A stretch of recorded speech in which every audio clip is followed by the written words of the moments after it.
Ward by J.C. McCrae. A production by Parahuman Audio. Performed by a cast of fans and volunteers. Please visit parahumanaudio.com to learn more. Thank you and enjoy.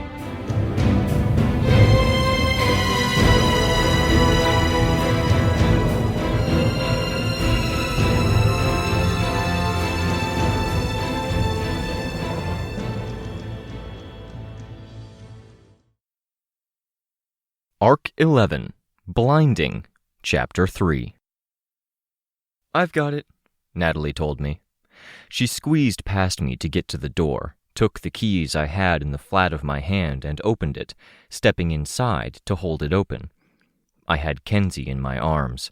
She was skinny, but her clothes for the cold weather were puffy, and it meant my arms had to go around more.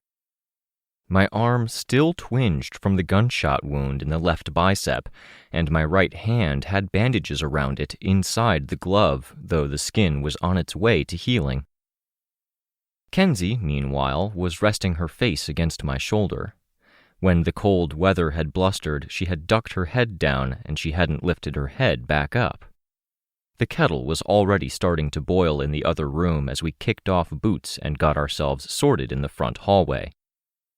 Ashley took her boots off and stalked off into the kitchen with her coat still on. Kenzie and I couldn't take our coats off either, since I was carrying her. Natalie did help me remove her hat and boots, though. "Hold on," Ashley said as I entered the living room. She had a sheet in hand. The couch was quickly stripped of the backing cushions and then made up with a bottom sheet. It took Ashley, Natalie, and me to ease Kenzie down to a sitting position on the couch. Kenzie had been shot twice and had undergone 3 surgeries in a 36-hour span. "I'm a bit embarrassed," Kenzie said. "You're fine," Ashley told her. "It's going to change how you guys all see me." "We already know you," Ashley said. "Nothing to change." "It's one thing if I talk about how I used to be, but if you actually see it, then it's worse." "Was that how you used to be?" I asked. "See?" "Volume down. Keep it at a 2 or 3 on the volume knob," Ashley said. "See?" "I'm not saying anything's changed. I'm trying to give you a chance to expand on your thoughts there," I said. "I remember feeling like I did tonight, except it was all the time, and it ended up with me going to the hospital because nobody could get me to stop, even me." "You stopped," Ashley said. "You aren't who you are then." "But I feel like I did then." "We all backslide. Tomorrow we'll return to business as usual. Some people will say apologies. If it makes you feel better, you can say yours." "Apologies are for the other person." "We can agree to disagree on that," Ashley told Kenzie. "For now, do you want a snack?" "Yes, please," Kenzie said. "Some tea to help you get to sleep?" "Okay, whatever works. I don't know about that." "Get comfortable. I'll bring snacks, then I'll get the rest of your blankets." Ashley stepped into the kitchen, past Natalie, who was warily watching Damsel, and then past Damsel, who loomed at the doorway, shadowy, with claws at the frame. From my vantage point, more used to this kind of scene, I could see Kenzie raise a hand to give Damsel a little wave, and I could see Damsel smile. When Damsel turned to go help Ashley, I saw the bedhead, a lick of hair at the back and the side, was pressed down. I was pretty sure Natalie didn't see that Natalie saw Damsel reach out for Ashley with knife fingers, touching them to Ashley's back, and leaned in close, but didn't see that Ashley was putting away the tea bags that Damsel had taken out of the cupboard, instead of getting out the little jars of loose-leaf teas and the tea infuser.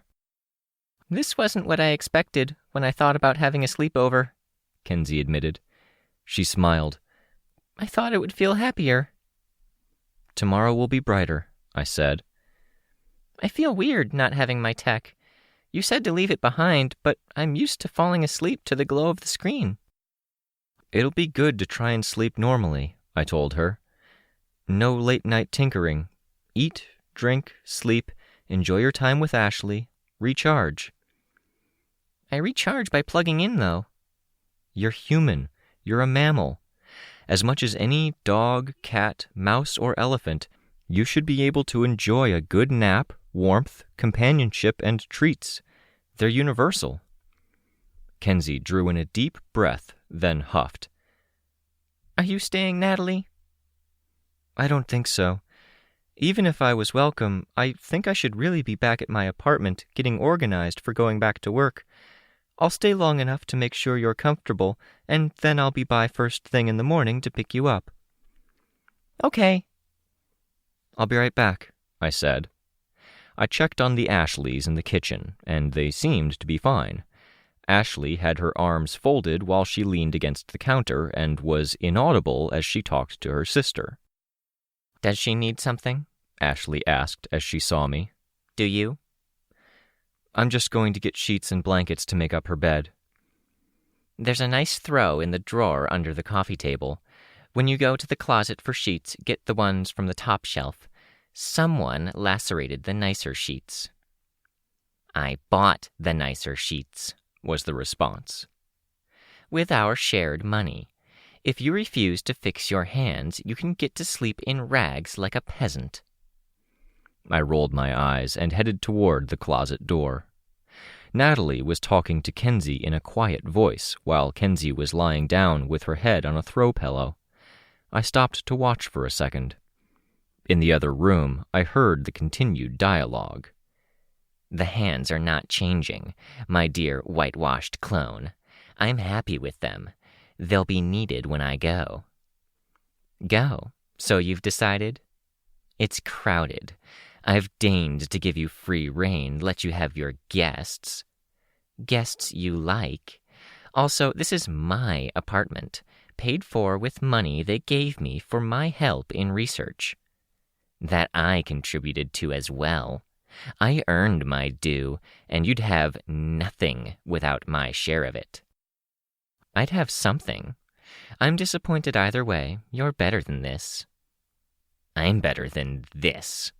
This is all very cute. Your friends are cute, but they're yours. I'm restless, and you know what this restlessness feels like. I know what it is and what it becomes. I've agreed to be good, little clone, because I didn't want to bring trouble down on your head, and I'm willing to play along with the rules. I committed crimes. They got me. They were taking care of me, and I didn't want to spend any more winters hungry. Fine. I'll stay in prison even if I could easily escape. Of course. But there are no rules. There is no prison, and they've forgotten about me. I'll make my mark. I'll carve out a place for myself, and I'll build a citadel that makes this cute little hovel feel paltry. You can't build anything if the energy you're using is pure restlessness, if you want to call it that. You definitely can't if your judgment is so clouded that you think this apartment is anything but great. I stopped eavesdropping and left them to their bickering, relatively confident they'd stop when the tea was done steeping. I might not have listened in at another time, but the two were volatile on their own, and there was that 1 in 100 chance that they could be explosively volatile if they clashed. It was better if I could step in before they got heated enough to disturb Kenzie.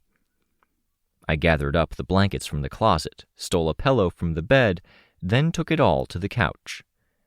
Kenzie was already asleep, without blankets or pillow, dozing off to the background noise of Ashley and her clone sniping at each other. "Are they aware we can hear them?" Natalie asked. She was sitting by the couch, Kenzie's colorful backpack resting against her lap. "Doesn't matter," I said. "Isn't it concerning if the scary version of your teammate is talking about leaving to be a villain?" "She makes noise about this now and then. I've tried to convince her, and she doesn't tend to listen. She's gradually working her way up to it, but—" I paused to listen to the back and forth. I couldn't make out all of the words, but I could definitely make out the tension. "Not tonight. Probably." "Okay," Natalie said, her forehead creased with lines. Something to worry about another day, if our Ashley doesn't have input or ideas. For today, I think we've worried enough. Give me a hand? Kenzie roused only a bit as we set the sheet and heavier blanket down over top, with the folded throw blanket over her feet. Her lifting her head up was a chance for me to get the couch pillow out from under her head and put a real pillow there instead. Somewhere in the midst of it, the Ashleys noticed that Natalie had turned off some of the lights and went quiet. I said my goodbye to Natalie, collected my tea and crackers, and headed to my room, leaving Ashley watching a television on mute while she had her tea, Kenzie sleeping on the couch behind her, a crossword or something in her lap. Damsel had gone to her room, or their room. Glowing screen after all, I supposed. Kenzie had been too upset to go back to her place, and it wouldn't have been fair to the staff at the institution to put that on their shoulders. Ashley and Kenzie balanced out some of the most troubling aspects of each other, and after some debate and some phone calls, we'd agreed that this made the most sense. I'd spent the last few nights researching, focusing, and thinking about the group, and bracing myself for what I knew would be a tough conversation to have. Now, Kenzie was having her turn at the same things, with a bit less research, but she was figuring things out. In line with that role reversal, I was now taking on the task of building something, putting off sleep and focusing on bigger things. I flicked the row of switches for my computer, monitor, and peripherals to boot up. Kenzie's source had given us some information. Photos of bulletin boards with some more photos of note cards, all with Tattletale as the dubious source. I had the PRT data from Dragon, I had my notes from the patrol, and I had my own notes. Noontide was the one name I had to work off of, and from there, I could go to Tattletale's notes to find out a bit more. Noontide Demon, reference to apathy, partners with the Orders, Contender, Griff/Glyph, see 1104.odd. 1104.odd convo partner Griff could be one of Orders. Contender partners with 3rd G post-prison. Romantic? Names to throw around. I checked the Orders against everything I had. PRT stuff from before Gold Morning, patrol notes, and the listings in a Who's Who subscription that had come out in 2008 that had attempted to track every cape and where they were. It had been a phone book of information that required far too much effort to maintain and had commanded a niche market of interested people. At best, it had been the next best thing to an online search to figure out if a cape name or team name was taken. 3 issues had come out. I had a tattered copy with pages starting to come free of the spine. No Orders under the team names. While I was looking, I didn't find a Contender. Noontide, though. There had been one, and the name was both in my Who's Who phone book and available with an online search. The internet being what it was, my search turned up a positive search result, but clicking through returned a page not found result. The truncated description and single portrait of a mask that the search engine had coughed up from its servers was enough to tell me that they weren't the same person. Noontide had had brown skin, and her aesthetic had been entirely different from the woman in the picture that I'd found with the search. That, and with a second glance, I realized that there was a termination to the old Noontide's date in the date provided for activity. Born 1985, dead 2008. The old Noontide was almost certainly not the one we'd run into. That was a tidbit of info because it suggested things about how she'd gone about picking out a name, that she hadn't used our internet because she hadn't been able, or she hadn't cared enough to. 3rd G was the next thing that caught my eye.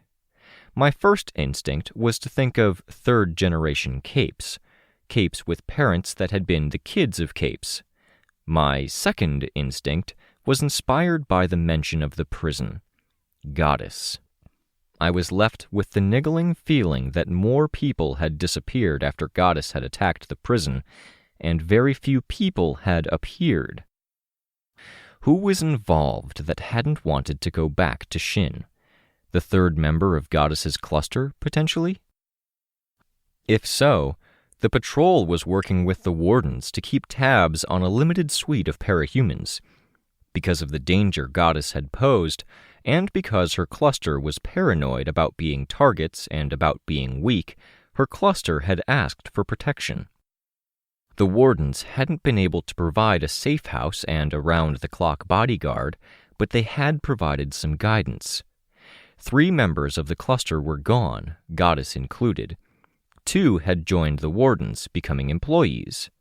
2 more had slipped through the cracks, maintaining a stipend if they would call in or visit on a regular basis. Just to let the wardens check that nothing too ugly was happening. I could search them up, and with the search and the database access I'd been given, I could see some of the notes on the files. Tori Heflin, None, 109C. Classify, Shaker. Power, telekinetic reel-in, push-out, straight lines only, max 20-pound weight. Dispo, Non, victim. Age, 25. Appearance, Aboriginal, West Continent, Shin, round face, thick black hair, glasses. Tattoos, neck, dot-work triangles. Notes: 109C sought asylum and refuge status, victimized by Goddess. Claimed non-affiliation, no interest in using powers or parahuman activities, but has been contacting other capes. See MER Contender, MER Lion Wing, MER Cretan. See attached files 109C-D and 109C-E, to be monitored further. I checked the profiles for each of the names. The link to Contender gave me the image of the guy who had sealed me in his personal fighting arena. Bingo. The attached images took a minute to come up. Tori Heflin was at a venue too dark to be a bar, sitting with a trio of people in civilian clothes. Each had a label highlighting them. The extra metadata and labeling was part of why it had taken a minute. I could click on each to bring up their respective files.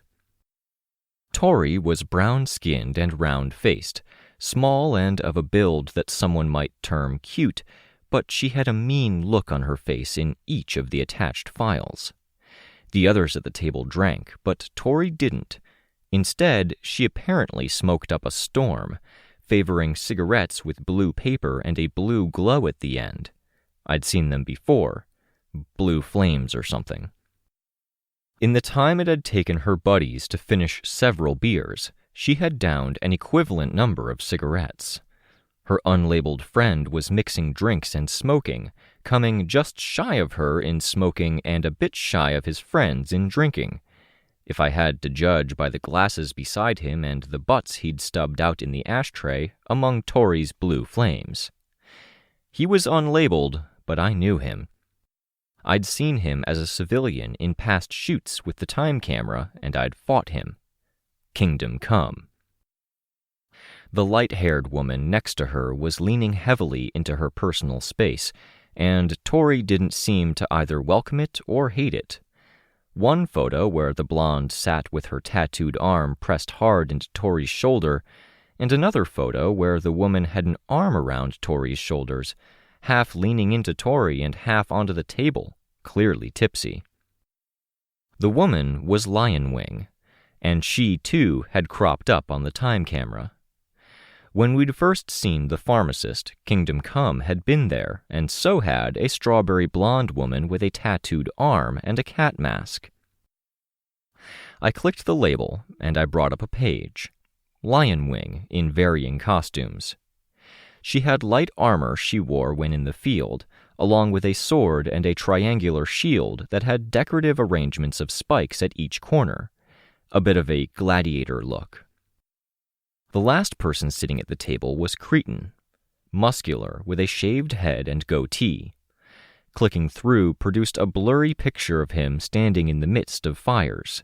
He had a helmet with a bull motif, but didn't even use the bull's horns as part of the aesthetic.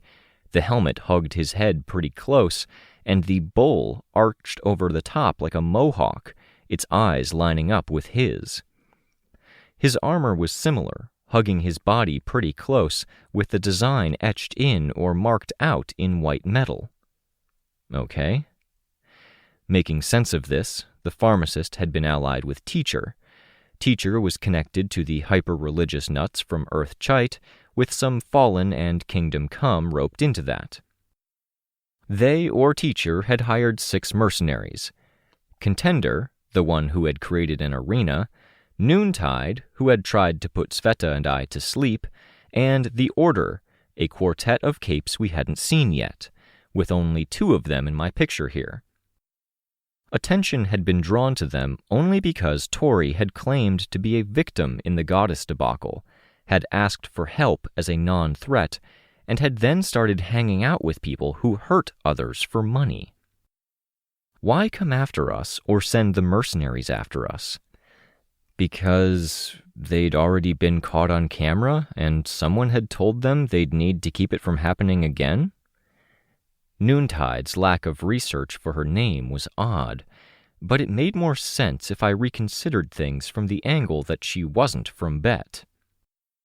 I looked into her file and found a series of jobs she had done.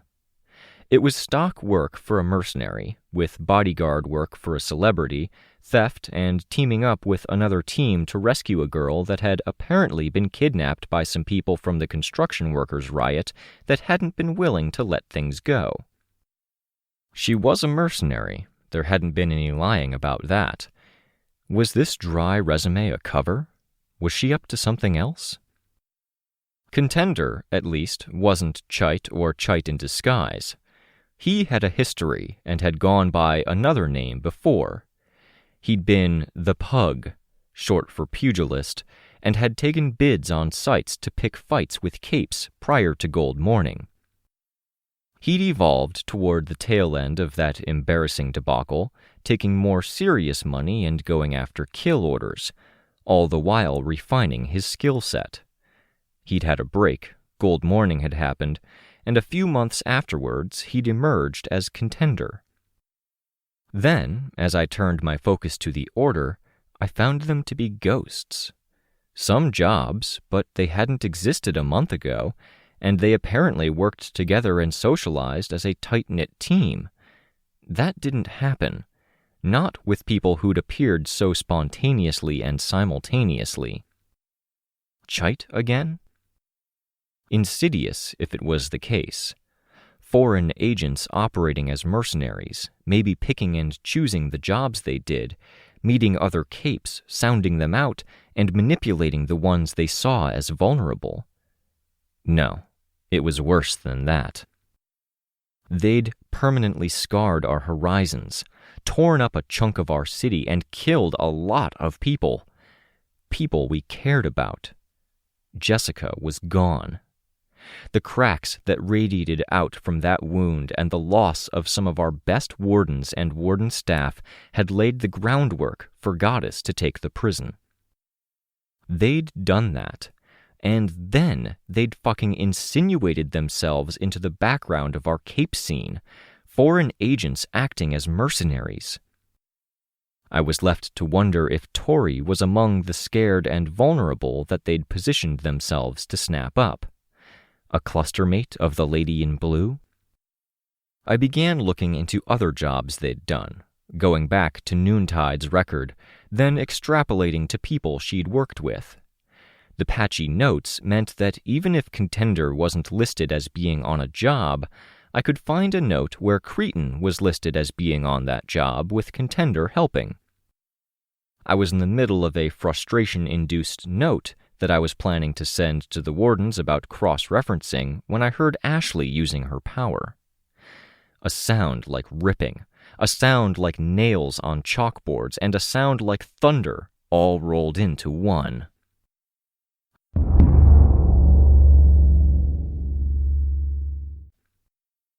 I flew to the living room, narrowly avoiding a collision on the way. Damsel was exiting her bedroom, and she ducked low as I adjusted by flying high. The window to the outside was broken, and cold air blew into the living room. Kenzie was propped up, one hand on her stomach, and Ashley stood in the center of the room. "What happened?" Ashley was silent, looking around the room. "Ashley!" Someone grabbed me. "Ken's?" I asked. "I don't know. I was sleeping and I got a huge wake-up call." The wind whistled as it blew in through the broken glass door. "This wasn't a dream thing?" I asked. Ashley shook her head. "How sure are you?" 70. "Leaving a 30% chance you put a hole in the window for no reason," Damsel said. "Scared your little friend and scared Kenzie, too." I gave her a roll of my eyes. "You got scared," Damsel told Ashley. "You've gotten soft." "I'm a little scared," Kenzie said. "Shh, you're fine. All of us here are watching over you," Damsel replied. "We won't let anything happen to you. Ashley's imagined monsters won't hurt you." "You've become less funny and more of a bully in the time I've been in the hospital," Ashley observed. She was still turning slowly, checking the room. "What was it?" I asked. "A man. He made noise. I woke up and he grabbed me before I could react. I was prepared to use my power to throw us both into the wall, but I didn't get a chance. He threw me from the chair. I used my power and I didn't connect." "Where did he go?" "I didn't see." I looked at Kenzie. She shook her head. "Powers?" I asked. "Possible," Kenzie said, her eyes wide. I drew my phone from my pocket. The contact screen had different icons by different names. Most had ZZZ beside them. Rein was awake, working late on Sveta's arm, as much as was possible when his tinker power was in its wane period. Me. Trouble. We might need help. There was a pause. Rein. That not good. Me. Can you make your way to us if we need backup? Rein. No. No, I have no transpo and time is wrong. 13 minutes until my power knocks me out automatically. Then I sleep like dead. I looked at the clock. Rein. What is trouble? Me. Ashley was grabbed, thrown from bed. She broke a window. No idea where the attacker is. Rein. Weirdness here, too. Kay's projector box is sweating. Rein says your projector box is sweating? "What?" Is that dangerous? No, it just doesn't make any sense." Talk to our guy, I told her, putting my phone on the coffee table and sliding it to her. I'm going to check the building. Ashley stayed with Kenzie, while Damsel came with me. Front hall clear. The door was locked. The kitchen was fine. Bathroom, first bedroom that included my office with the papers strewn everywhere, the second bedroom that belonged to Ashley, the storage room that still had Ashley's furniture in it from where I'd moved it in to make room for my things, all clear. Kenzie said, as Damsel and I returned from the hallway that led to the bedrooms. "So, it's not just that my projector box and computer are sitting in a giant puddle." "Spit it out," Damsel said. "The door was left ajar, so it almost froze. Rein was hogging space heaters, so it took him a while to notice." Didn't you waterproof it? I asked. Because you knew Capricorn would be using his power around it? Kenzie nodded. And proofed it against cold weather? "Best as I could, but that has nothing to do with anything, except it means they probably survived the flooding." Why? How? Did it malfunction? "It wouldn't ever malfunction like that. That's like saying your barbecue is broken. It keeps making salad." Kenzie, please, simple answers. "It's the simplest answer. It's wet because someone put the water there," Kenzie said. Then, according to Rein, this theoretical person left the door partially open on the way out. Why put water on a computer? Attempted sabotage? How did one put water on a computer without alerting the guy who was working late on his tinkering? And if they were active there and we had strangeness here... Shit, I said. My computer. I took flight, cutting a path through the hallways. The door to my room and office was closed when I got there, and it had been open when I'd left it a minute ago. I pushed the door open, and a blast of cold air mingled with choking, blinding fumes to dash my senses. I couldn't see, couldn't smell, and couldn't taste, and the only noise was the wind from the open window. My files. Months and months of effort, of back and forth, 5-hour round trips to scrounge up papers from the remains of our house, to dry papers, separate the mildewy and moldy from that which could be preserved, and typing out new versions of any pages that couldn't be saved, even trying to keep the formatting intact. The smell was gasoline. He was setting fire to everything that was mine, from clothes to computer to files, to the space that was mine, to Ashley's apartment.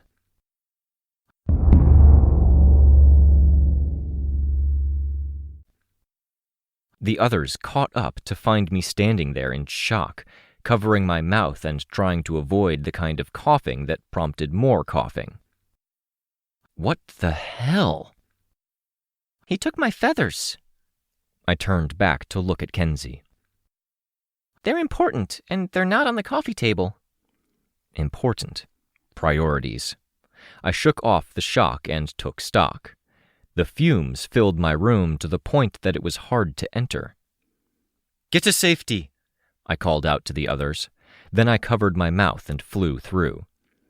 If he went after the projector computer, he'd go after my computer too. I had to rescue it.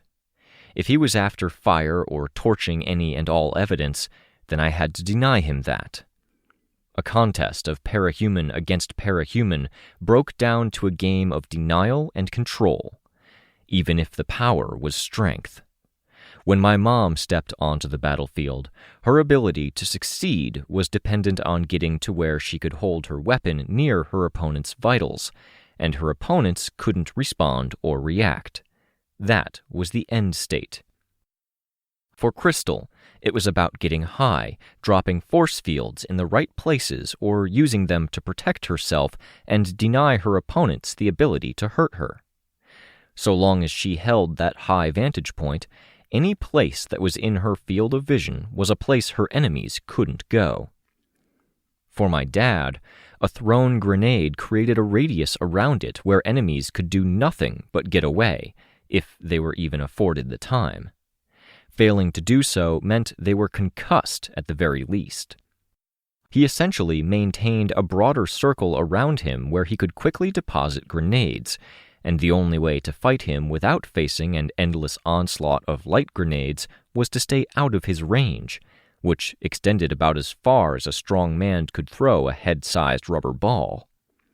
For me, especially now, it involved doing a lot of damage and measuring out how much.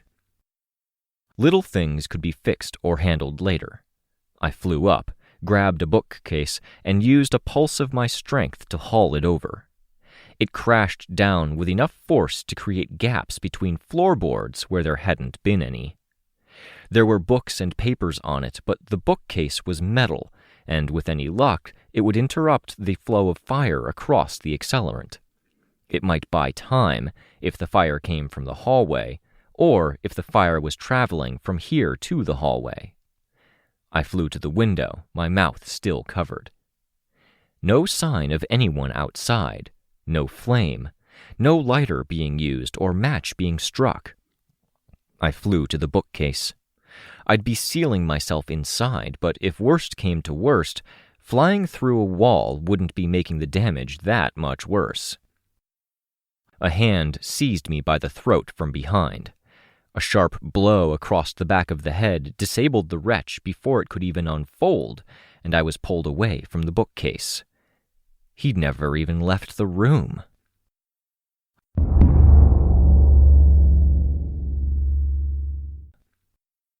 I tumbled head over heels, disoriented. The rush of cold air mingled with the odor of the gasoline vapor. I found down and flew straight to it. We crashed to the hard floorboards, gasoline soaking the papers that had been scattered across the floor. Mine, and you ruined it!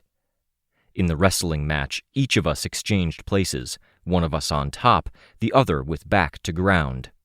I was getting gasoline on me, but so was my shadowy attacker.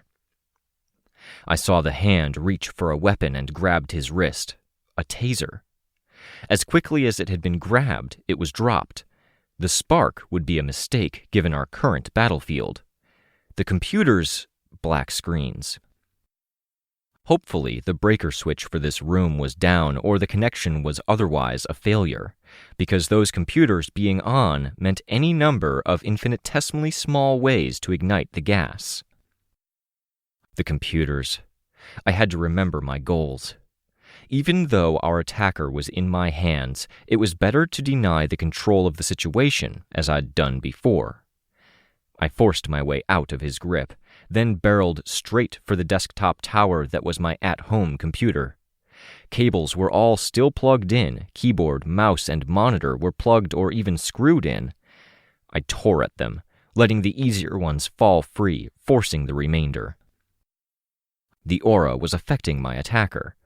Where he might have swung a meaty fist at me before, he was holding on tight, as if trying to wait out heavy weather in a bad storm.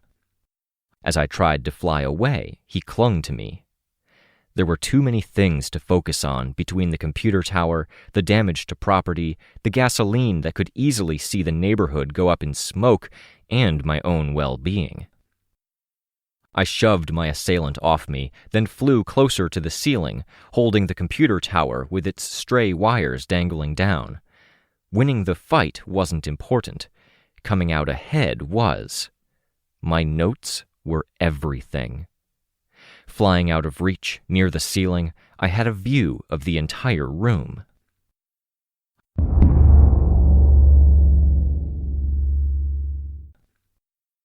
Was it over? Had I won?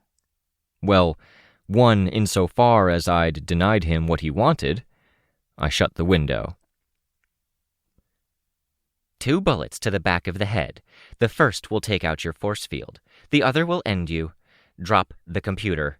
Fly away. I turned around slowly. A girl in a black leather bodysuit with a black leather jacket and a scarf around her lower face.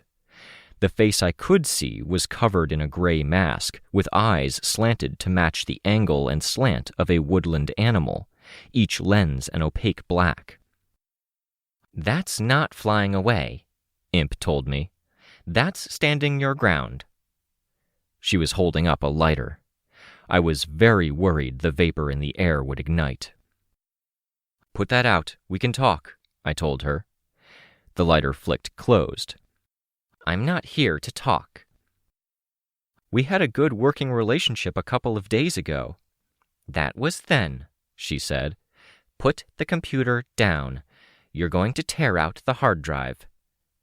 I drew in a deep breath. No games, she said. I've got to protect the kid I'm looking after. Your kid baited him into sharing secrets. In the course of sharing those secrets, he used mundane networks, no encryption.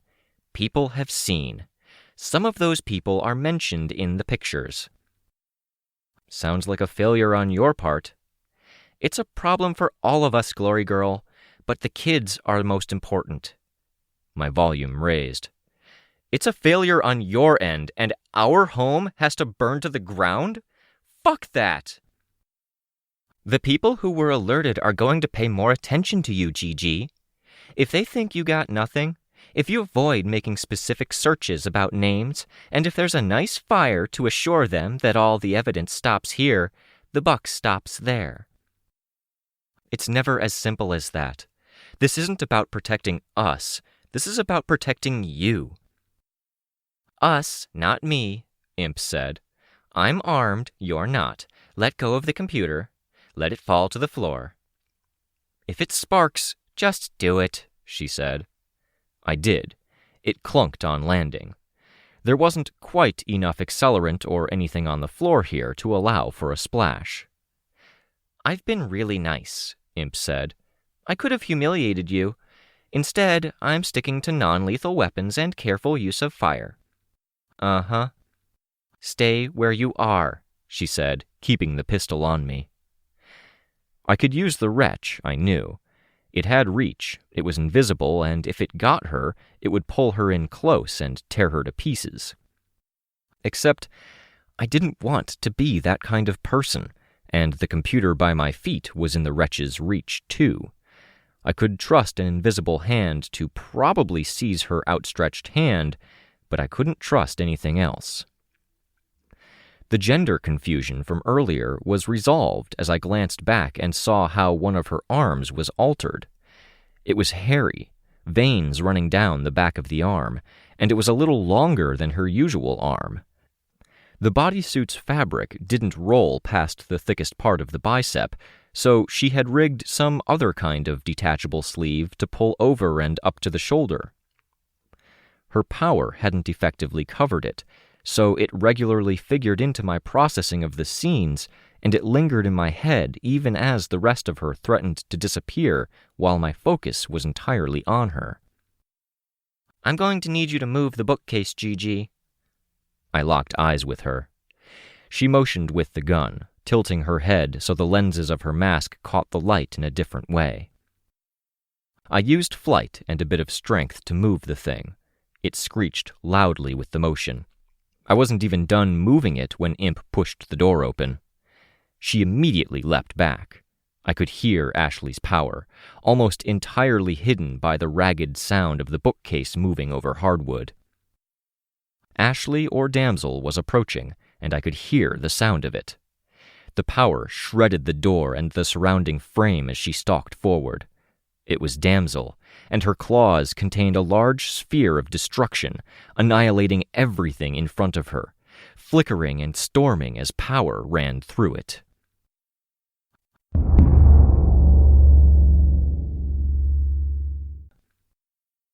Move a hair, Imp whispered in damsel's ear, and you're going to get a bullet in your throat to match the one your sister got, except yours will be the last body mod you ever get. I wheeled around. Imp had her gun to damsel's throat, her man hand wrapped in a deathlock around damsel's front, pulling her off balance. Damsel had her hands out to her sides, no power active. Pick up the computer, Glory Girl. It's not my name anymore. I don't care. People change names too often. It's better to have one good one that you stick to. Imp was taken, you know, I told her. I don't care. You don't really have it.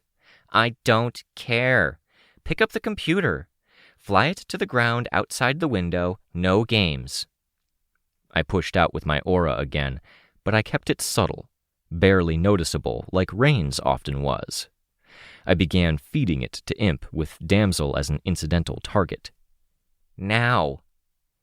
I picked up the computer, stepped over to the open window and flew down. I planted the computer case on a stack of firewood. If you have any freaky porn that you're embarrassed about, I promise I'll only make a little bit of fun of you for it, Imp said from the window. I'll only share your browser history with 1,000 people tops. She beckoned, and I flew over.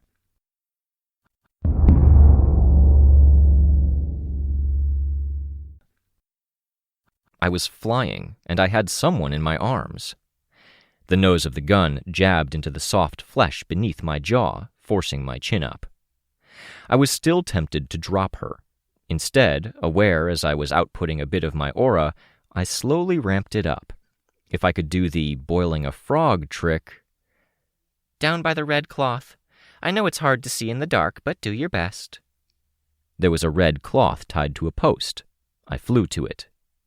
She hopped down the last 10 or so feet to the snow. I chose that opportunity to push out harder with my aura. This was fun, she said. We should never, ever do it again, understand? If someone slips you information that's supposed to be ours, you hand it straight back over, or you'll run into problems like your house burning down and you not being all the way sure why. The feathers. You need to give them back. No, I do not. The feathers were a gift from a member of our team to a member of yours. They don't need to hang out any longer. Normally, I would encourage friendships, but I've read the horror stories, and it'll just get messy when we're all on opposite sides.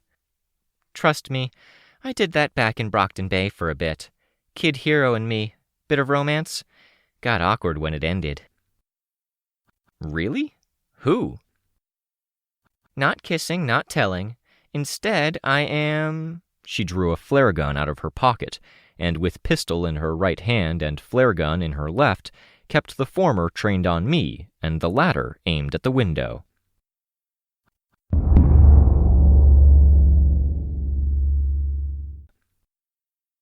Delivering my coup de grace, she said, sounding tired. Her flare gun was in her right hand.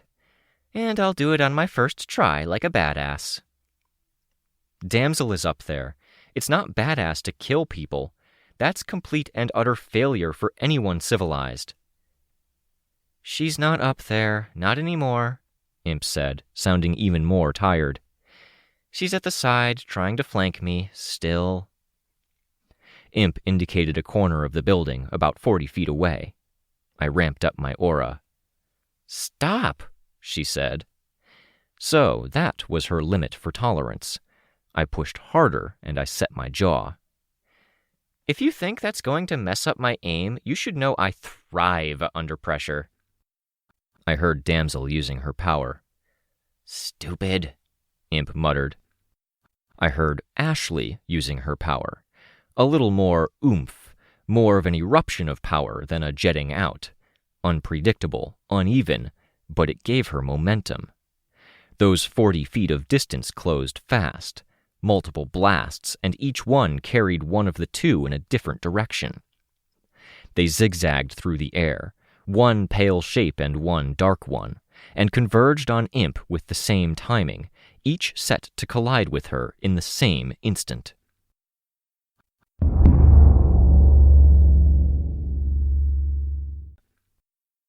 The two Ashleys landed, one of them clipping a branch from the overhanging foliage on her way down. They didn't fly so much as they propelled. Are you okay? Ashley asked me. I nodded. My eyes were searching the battlefield. Kenzie was still vulnerable, but as I groped for what the threat was, I drew a blank. Fuck. Put up with this if you can, I said. I increased the push on my aura until it was at its worst. That's nothing, Damsel said, even as her face's micro-expressions betrayed what was going on behind the surface. Let's hope our attacker doesn't think so, I said. I closed my eyes, focusing. I couldn't sense through my aura, but my aura made it hard to deal. Ashley and Damsel had talked about restlessness. I was creating a sort of restlessness in this moment of a very different sort. The snow muffled sound, and with this area of the city being where it was, and with everything being after hours, I could hear noise. I started toward it.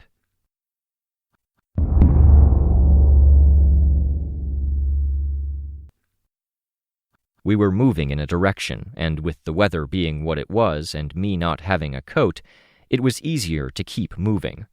When I hit my limit, I would loop back. Just to be sure, I cast a glance backwards and spotted the computer case. Wouldn't do to lose track of that and let our enemy run away with it. The Ashleys were advancing on either side of me, and as we heard a pant, we started forward with more vigor.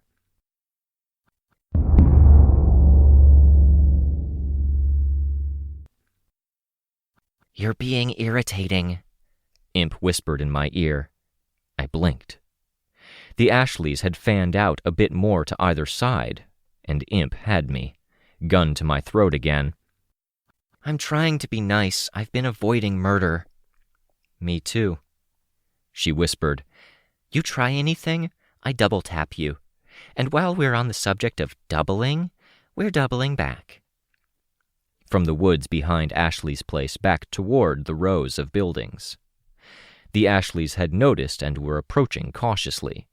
For every one pace Imp and I advanced, they advanced too. She called herself a wolf earlier, and I could see it now. Pack hunting, stalking, dead serious, and very dangerous. We found the computer once more. Imp drew her flare gun. She stopped when Kenzie stepped out from behind a tree wearing all winter clothing, including coat, hat, and earmuffs. You're outnumbered. Doesn't matter when number 1 is super awesome, Imp retorted. And when she has a hostage. Kenzie drew a gun and pointed it. It looked like a toy weapon. Imp shook her head slowly. No, you don't want to do that. Hostage. Use your common sense, kiddo. I spent it all on figuring out my tinkering. I've got just a big empty loneliness inside me right now with some mad scientist vibes. Kenzie smiled, and then she pulled the trigger on her flash gun, blinding everyone present that wasn't her.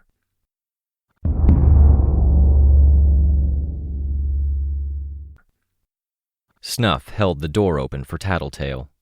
The kids climbed out too, but they weren't part of the show of force, not directly.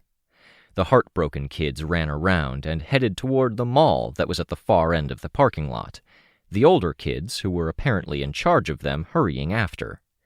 Herding cats. Tattletale remained, and so did the 2 members of Palanquin who were guarding her.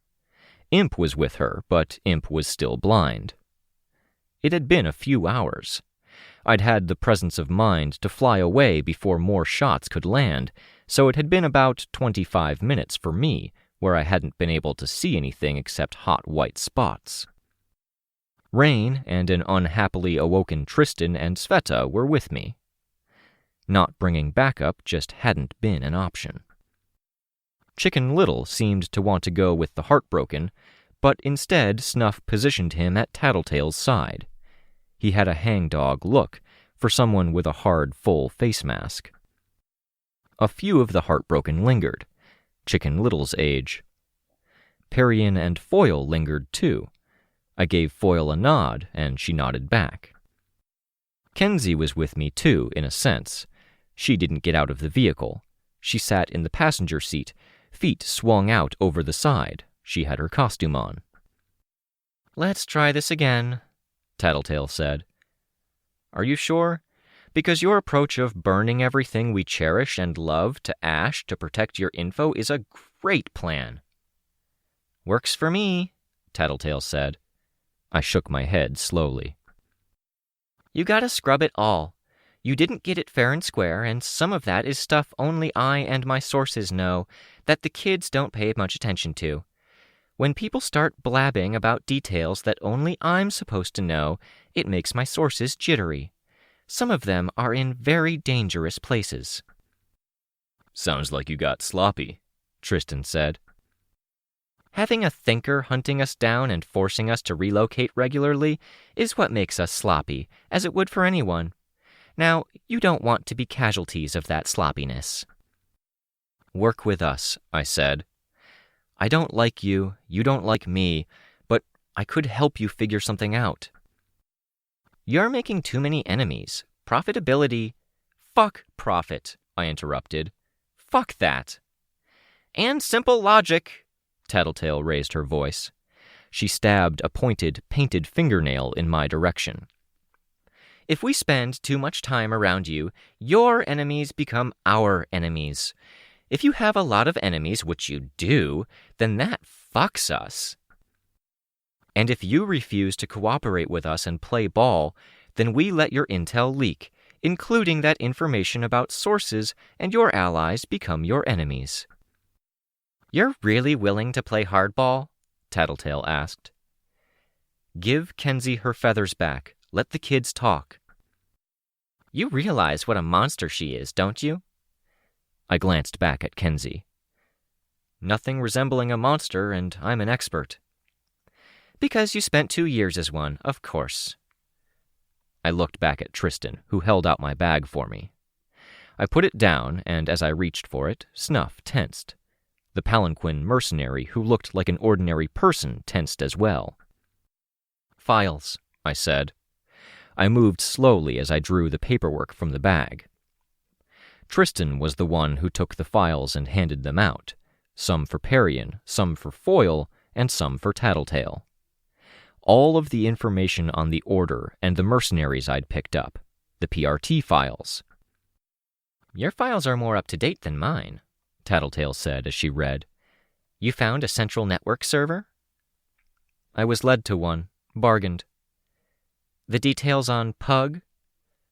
"Old collection of paper files, which you guys doused in gasoline but didn't set on fire." "Do you have more?" "There's a bit more in there. We'd have even more if we hadn't been interrupted. Again, your teammate tried to set us on fire."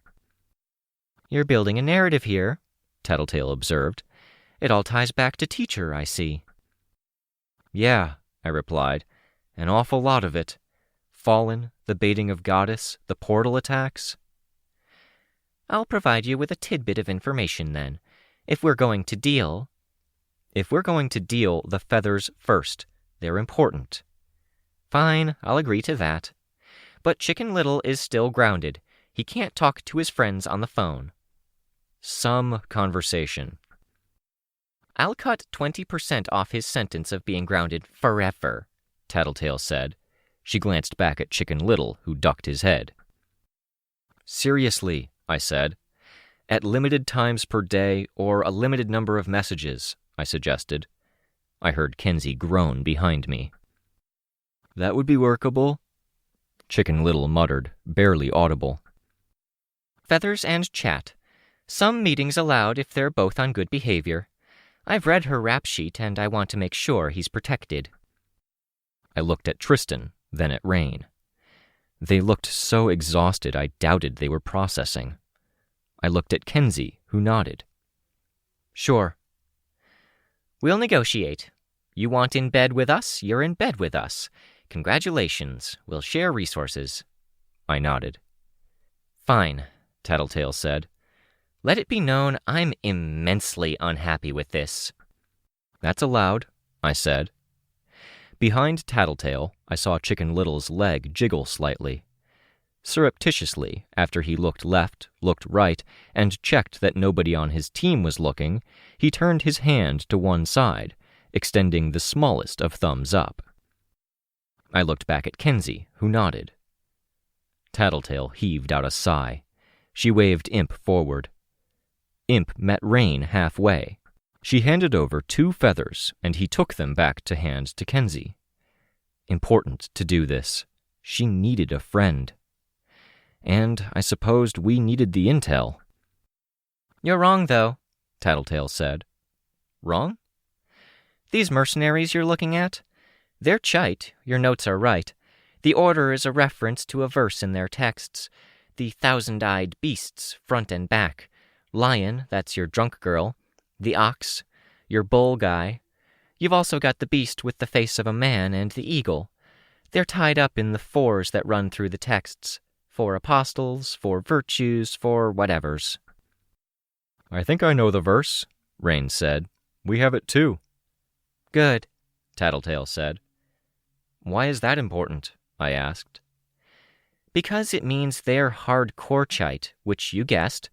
You were mostly on the right track, and you might have stumbled on the right answer if you weren't keeping your eye out for the wrong destination."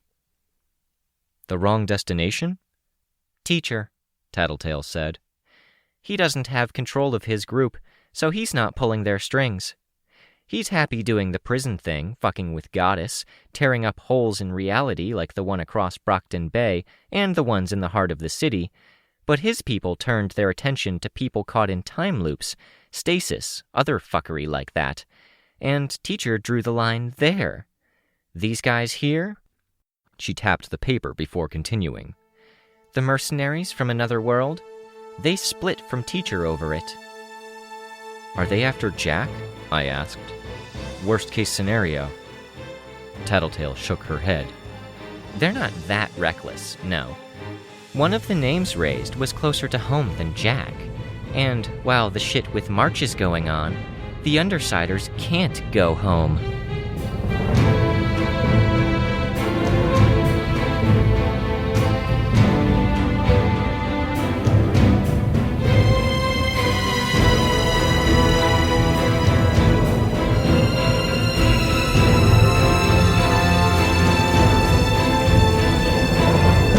This was a production of Ward by Parahuman Audio. Ward and the Parahuman stories are written and owned by J.C. McCrae. You can find the original text and support the author at parahumans.net. For more of the Ward audiobook, as well as other community works, please visit parahumanaudio.com. Music for this chapter was by Purple Planet. Find out more at purple-planet.com. Editing by SamuraiBuko. Narration by Rein Ramsay. Find more of their work at our website. Thank you for listening.